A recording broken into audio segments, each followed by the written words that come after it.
মরুল সাহেব, তাহলে কি আমরা জঙ্গলে কাঠ কাটতে যেতে পারবো না? কাঠ না কাটলে আমার ছেলে মেয়ে খাবে কি? না না, কাঠ কাটতে তো আমাদেরকে যেতেই হবে। মোড়ল সাহেব, এর থেকে বাঁচার কি আমাদের কোনো উপায় নেই? উপায় একটাই আছে, প্রতিদিন একে একে মরার থেকে তোমরা সবাইকে একসাথে মরতে পারবে।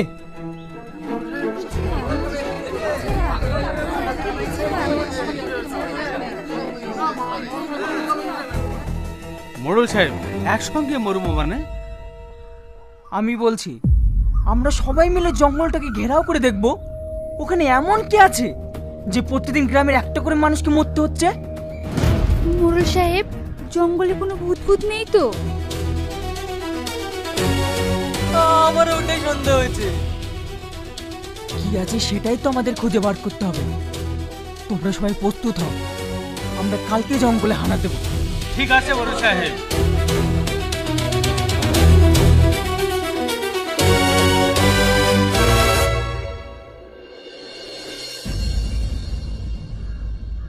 কি রে, তোরা এখানে বসে আছিস?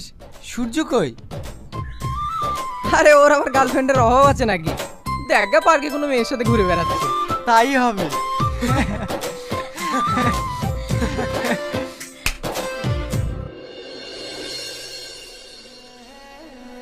কি ব্যাপার তুই না? তুমি আমাকে পার্কে ঘুরতে যাওয়ার নাম করে জঙ্গলে নিয়ে আসলে কেন?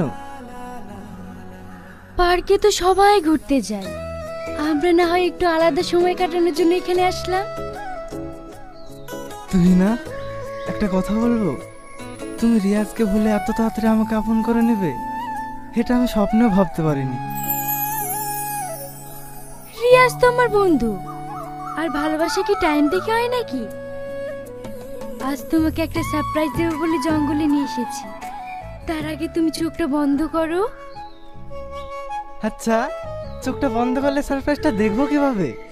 একটুখানি চোখটা বন্ধ করো, তাহলেই সারপ্রাইজটা দেখতে পাবে। আচ্ছা ঠিক আছে, এই না বন্ধ করলাম।